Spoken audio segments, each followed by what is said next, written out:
Não está lendo Filipenses capítulo 1, versículo 1 apenas. Paulo e Timóteo, servos de Jesus Cristo, a todos os santos em Cristo Jesus, que estão em Filipos com os bispos e os diáconos. Nós temos aqui a igreja completa, tá? Paulo e Timóteo eram missionários externos. Os santos são os membros. E os bispos é o presbitério da igreja. E os diáconos. Os bispos ou presbíteros, eles são responsáveis pelo trabalho espiritual da igreja. E os diáconos são responsáveis pelo trabalho material na igreja. Então nós podemos ver que na igreja local, ela tem 3 grupos de pessoas que formam a igreja local. Tendo em vista que nós estamos caminhando para a aquisição de mais alguns presbíteros, então nós vamos trazer durante alguns estudos, esse estudo aqui que é muito relevante para o momento atual da igreja.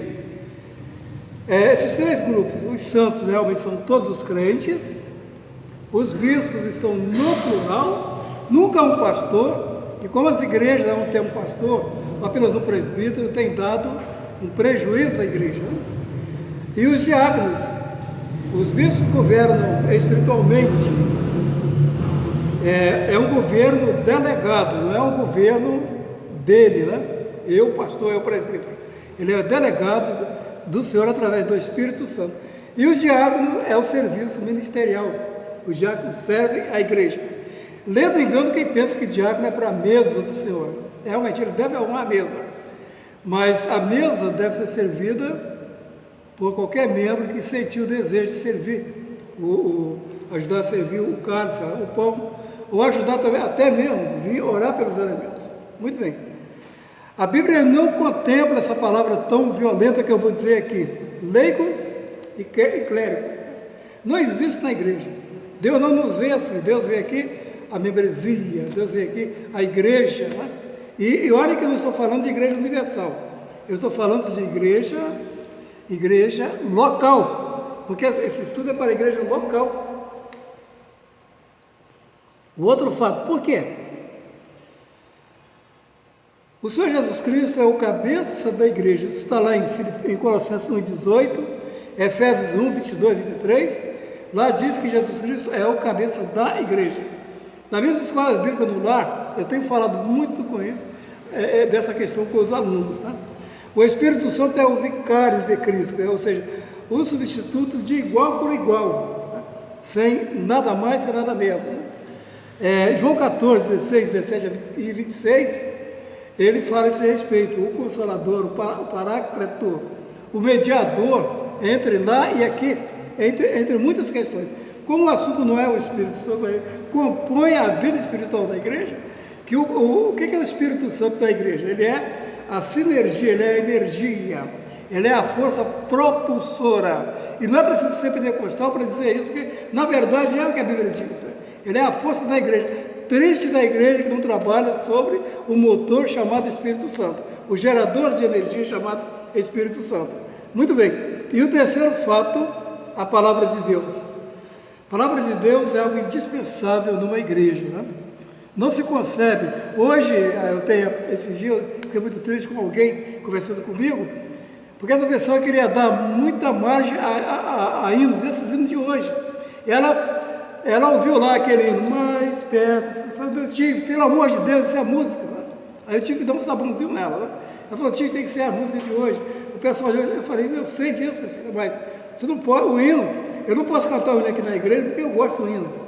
Para mim, se está o hino aqui, esse hino tem que estar realmente à altura de servir a todos. Olha que hino bonito nós cantamos agora mesmo.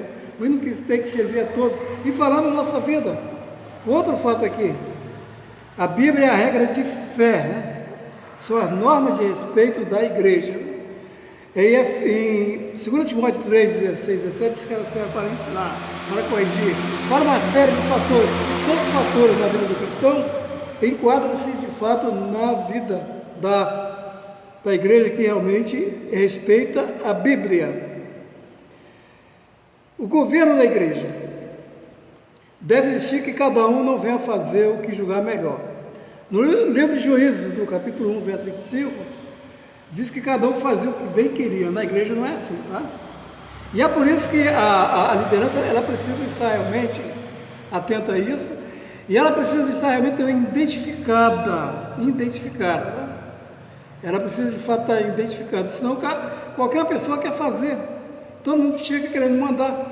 Até a igreja que tem um só pastor tem tido motivo, tem tido problema, por quê? Porque chega outro lá e quer mandar, chega outro que vai mandar também, né? E Deus é um Deus de ordem, Ele é o cabeça. Veja só, na igreja, olha aqui, ó. Deus é o dono da igreja, nunca esqueçam isso, Deus é o dono da igreja, Cristo é o cabeça, o Espírito Santo é o cuidador geral da igreja. Muito bem, eu vou repetir isso, que isso é muito interessante. Olha, Deus é o dono, Cristo é o cabeça, o Espírito Santo é o cuidador, e o cuidador já diz tudo, né? Muito bem.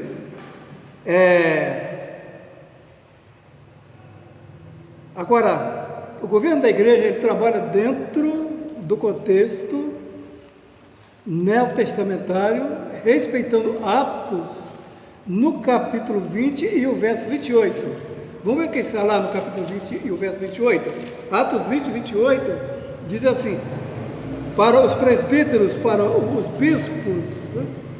Orai, pois, por vós e por todo o rebanho que é o Espírito Santo vos constituiu bispos para apacentardes a igreja de Deus, que Ele resgatou com o seu próprio sangue. Esse é um dever nato de cada líder da igreja, e que a igreja deve respeitar no final se não der para terminar hoje, termina outro dia, e nós vamos ver isso no final desse curso. Uma outra coisa, o governo da igreja é constituído por Deus, nós acabamos de dizer aqui, né? Ele levanta bispos, ele levanta anciãos, ele levanta presbíteros. Agora, não precisa ser 3 pessoas, pode ser 5, pode ser 2 também, porque esse mesmo presbítero, apenas um presbítero, o Senhor Deus pode, uma vez que o Deus fala uma coisa e eu tenho copiado ele aí fora, se o senhor tem gostado, e muito é aprovado, que não é cargo, é carga, né? Mas o presbítero também é dom. Nós temos que ver à luz da Bíblia que ele é dom. Quando o presbítero ele está de fato visitando, ele está alimentando, aliás, quando o presbítero está alimentando a igreja, no caso específico aqui, ele é o presbítero alimentador, né?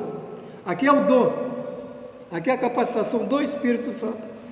Agora, quando o presbítero está lá visitando, ele está exercitando o dom pastoral, ele está pastoreando, tá? Agora, quando o presbítero está exercitando o bispado, aquele que olha por cima, né? Por cima como? Nunca ouvi ninguém me falar mais do que isso, e eu tenho a liberdade hoje de falar isso.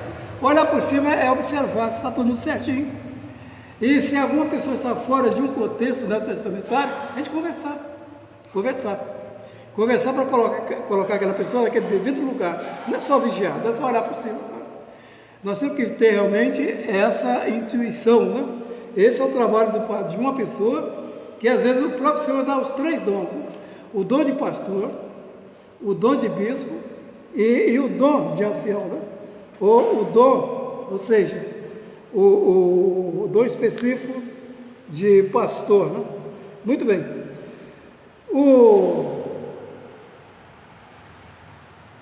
Que o Senhor realmente levante na igreja bispos, presbíteros, ancião.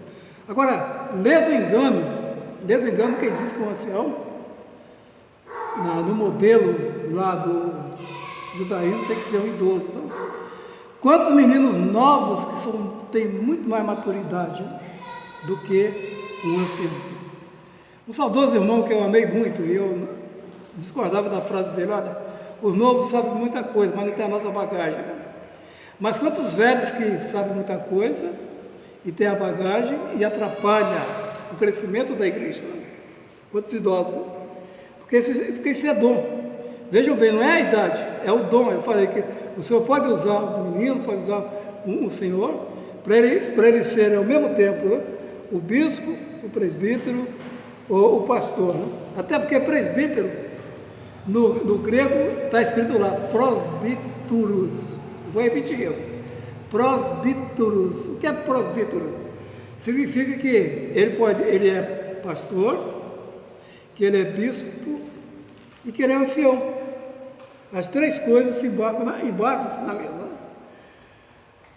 Ele não é um líder eclesiástico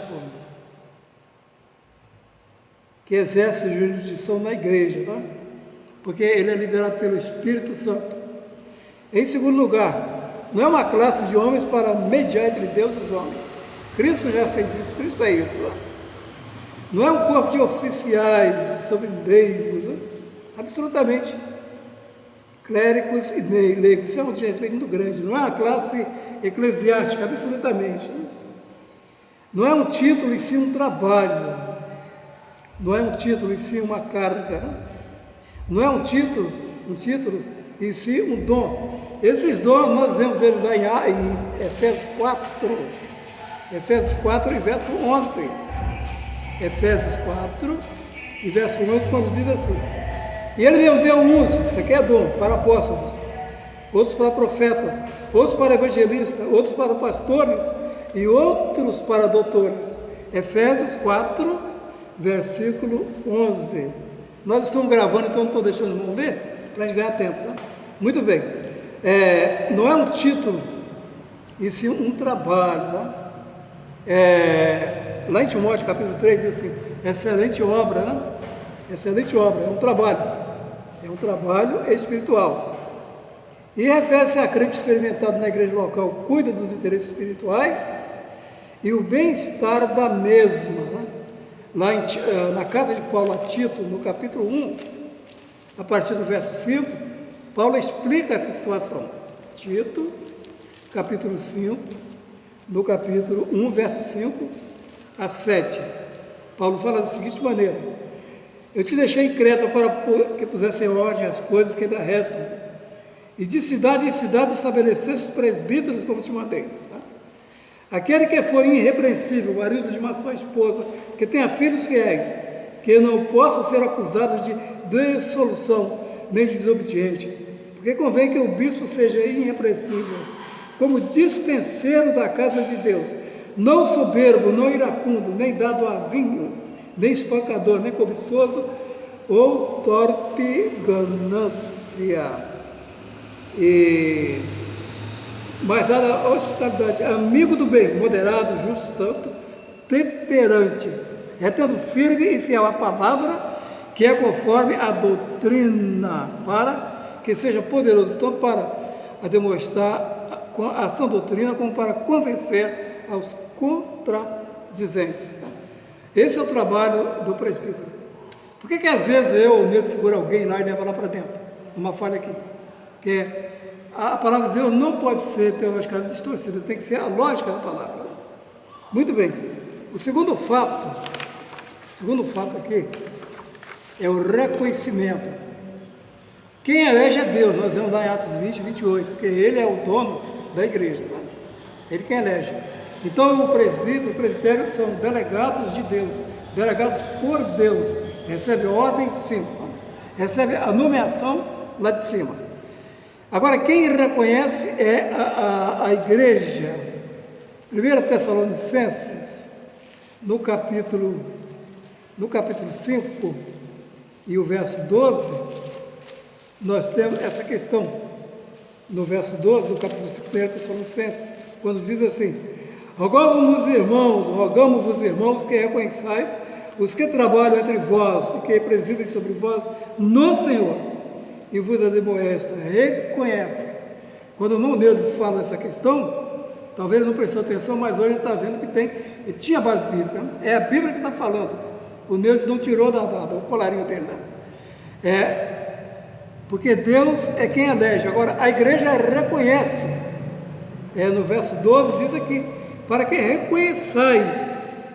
É a função da igreja reconhecer. Agora, para reconhecer, qual é a explicação que eu vou dar? A pessoa já tem que estar fazendo serviço. E se a pessoa está fazendo serviço e a igreja não está reconhecendo, a igreja está sendo injusta em relação à palavra de Deus. A igreja está contradizendo a palavra de Deus, porque se alguém já vem fazendo o trabalho, não há o reconhecimento, há uma inaptagem total espiritual da igreja. Muito bem. Isso é através da observação. Né? O voto humano não cria alma de ancião. Por isso que não é pelo voto. Porque ser pelo voto é título. É título, né? Mas é alguém que já vem fazendo. Né? Ninguém pode dizer, não, eu quero ser presbítero, eu vou ser presbítero, e começar a trabalhar daquele momento, no momento até que a igreja está trabalhando isso. A gente tem que ver que já vem fazendo há 1 ano atrás, há 2 anos atrás, há 10 anos atrás. É isso que a Bíblia faz. As normas das Escrituras, Atos 20, 28, diz que é o Espírito Santo. Em 1 Timóteo 3, de 1 a 7, vocês podem marcar para ler o Tito, 5 a 9, igual eu li, né? Tem realmente todo o requisito. Né? Criou-se na igreja cristã uma cultura, na casa de oração, uma cultura que ninguém absolutamente, olha que pecado. Eu vi muito crente cabeçudo, cabeça branca, falando, ninguém pode ser presbítero, olha, ninguém. E muita gente embarca, tem tanta coisa que os crentes só sabem dizer isso, mas não tem base bíblica, irmão. Não fale nada se você não tiver base bíblica. Eu só abro minha boca quando eu tenho base bíblica. Eu não sou papagaio, eu não sei imitar o que outros falam, por mais doutor que ele seja, por menos doutor que ele seja. Eu gostava muito do irmão Sebastião, que o irmão Sebastião ele não sabia quase ler, né? Mas quando alguém falava uma coisa com ele, falou comigo, é na Bíblia, está na Bíblia? Né? Um dos maiores exemplos que o irmão Sebastião deixou é que ele era um homem da Bíblia. Né?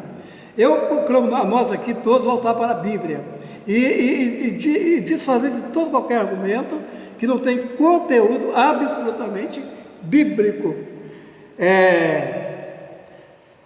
No início eram eleitos,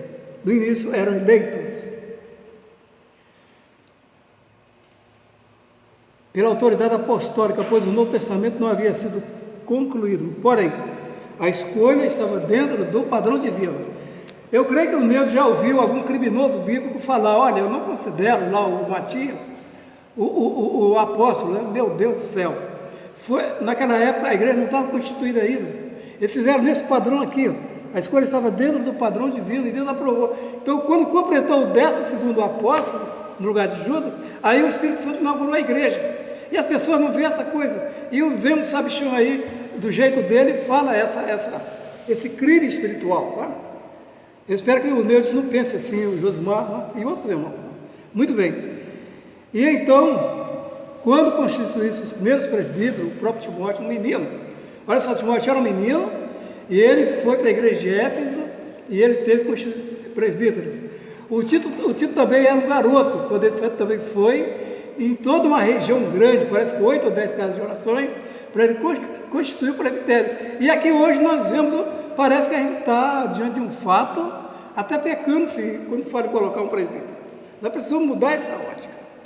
O reconhecimento dos presbíteros não está vinculado absolutamente a habilidades naturais, a talentos, a prosperidade financeira, a título de capacidade ou posição social. Nós vemos lá na Bíblia que é um caráter puramente espiritual, nas escrituras que eu tenho lido. Essas características que eu li aqui, habilidade natural, prosperidade financeira, talentos pessoais, título de capacidade, posição social, elas não qualificam e nem desqualificam, elas não servem absolutamente para nada na vida de um aspirante ao presbitério ou do presbítero em evidência. Tá? O que qualifica de fato é a qualificação espiritual. Ele tem que ser um homem de experiência cristã, de bom testemunho, deve ser um homem de fé, de oração, capacitado na palavra, cheio do Espírito Santo.